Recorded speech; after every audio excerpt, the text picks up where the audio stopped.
Restant sur 2 défaites consécutives au stadium, les SR Colmar 8e voulaient réagir pour continuer à regarder vers les sommets. En difficulté d'ailleurs face aux gros bras du championnat lors de la phase allée, les Colmariens avaient l'opportunité, avec la réception du FC Bourg-Péronas 2e, d'inverser la tendance. La première opportunité est alsacienne, mais pour son premier match avec les Verts, l'ancien cambizin Mahamadou Diawara tente un crochet qui ne surprend pas Yannick Goyon, le capitaine bressan. Au quart d'heure de jeu, c'est au contraire la défense alsacienne qui va se faire surprendre sur ce long ballon de Goyon pour Lamine Diompi. Le milieu bressan est ensuite déséquilibré par Malik Mtir sous les yeux de l'arbitre Nicolas Dzubanowski qui indique le point de pénalty. Lakhdar Boussa enforce le transforme et ouvre la marque à la 16e minute. Les Alsaciens tentent de revenir, mais les 2 Diawara de l'équipe Abdullah et puis Mahamadou ne parviennent pas à glisser le ballon dans les filets de Sébastien Calaman. Juste avant la pause, sur cette bonne déviation de Pape Sané, Boussa se présente seul devant Cédric Mensah, mais heureusement pour Colmar manque son dribble. Les Bressans laissent faire le jeu à leur adversaire et procèdent par contre. En début de seconde période, les locaux vont prendre un nouveau coup de massue sur la tête. Sur cette belle ouverture de Jason Berthomier, Boussa devance la sortie de Mensah et double la mise à la 54e minute. L'attaquant burgien marque son 3e but de la saison et place son équipe sur le chemin du succès. Pour éviter une 3e défaite de suite sur leur terre, les joueurs de Damien Hott vont faire le siège du but bressan. Sur ce service de Noui Laïfa, Diawara trouve le poteau droit de Calaman. Puis Youssouf Touré n'a pas plus de réussite à la 73e minute. Après les montants, c'est le terrain qui vient ensuite jouer un mauvais tour au malheureux Diawara. C'en est fini des espoirs de retour des Colmariens. Bourg-Péronas, malgré une dernière occasion manquée par Boussa, tient sa victoire et réussit le coup parfait en s'imposant 2-0 en Alsace. Les hommes d'Hervé Della Maggiore consolident leur 2e place. Colmar reste 8e et marque le pas depuis décembre et doit rapidement réagir.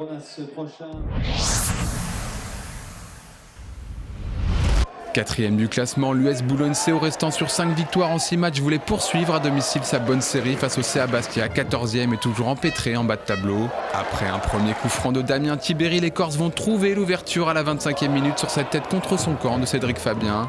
Les Boulonnais qui ont éliminé dans la semaine Grenoble en 16e de finale de la Coupe de France vont rapidement retrouver leurs esprits, mais Sébastien Lombard est à la parade sur cette tentative de Julien Bègue.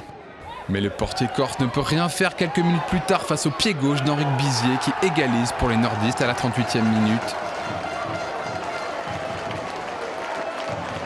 Le buteur boulonnais suspendu en Coupe de France a des jambes. Il décale parfaitement ensuite Yassine Adou. Le centre du latéral droit est précis. La reprise de Georges Gopé beaucoup moins. Et voilà une belle occasion qui s'envole juste avant la pause. En seconde période, Xavier Mercier et ses partenaires reprennent la partie là où ils l'ont terminée, c'est-à-dire dans le camp bastiais. Le numéro 10 boulonnais sert parfaitement Bizier lancé qui donne l'avantage à son équipe à la 49e minute. L'ancien Bayonnais inscrit son 7e but de la saison et signe son 2e doublé. Boulogne domine, 57e minute, le coup franc de Mercier atterrit sur la tête de Gopé qui ne laisse aucune chance à Lombard et marque le 3e but des Boulonnais.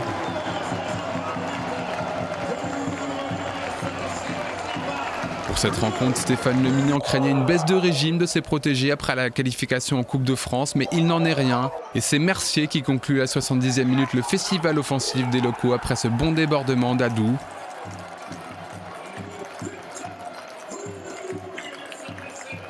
Boulogne s'impose 4-1 et monte sur la 3e marche du podium. Les Rouges et Noirs qui viennent d'engranger 17 points lors de leurs 7 derniers matchs confirment leur statut de prétendant à la montée.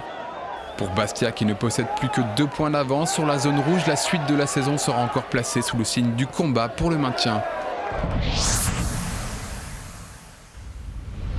Rendez-vous capital dans la course au maintien au stade de Lidonnière où le Poiré-sur-Vif 16e accueillait le FC Istres 17e. Pas de but marqué en première période mais une exclusion, celle d'Abdelazoubir, le meneur de jeu istréen au contact avec Abdoulaye Touré qui doit laisser ses partenaires à 10. En seconde période, les Vendéens vont profiter de leur supériorité numérique pour prendre l'avantage. Sur ce corner de Vicente, la faute de main d'Olivier Blondel profite à Papsar qui inscrit son premier but de la saison. Le Poiré-sur-Vif mène 1-0 à la 65e minute et va s'assurer la victoire en fin de match. Loïc Dufaux lance Christopher Vicente qui vient battre Blondel à la 87e minute. Après 7 matchs sans victoire, les Genoux renouent avec le succès, enfoncent encore un peu plus la tête sous l'eau de leur adversaire du jour. Les joueurs d'Oswald Tanchot sont désormais 15e à 2 points du CA Bastia, premier non relégable. Au classement, le Paris FC possède 5 points d'avance sur Bourg-Péronas et 6 sur Boulogne-sur-Mer. Le Red Star 4e et Avranches 5e sont toujours dans la course pour la montée et ont encore un match en retard à jouer. En bas de classement, la situation devient très compliquée pour Istres et Épinal qui ferment la marche. Le Poiré-sur-Vie et Marseille-Consolat s'accrochent.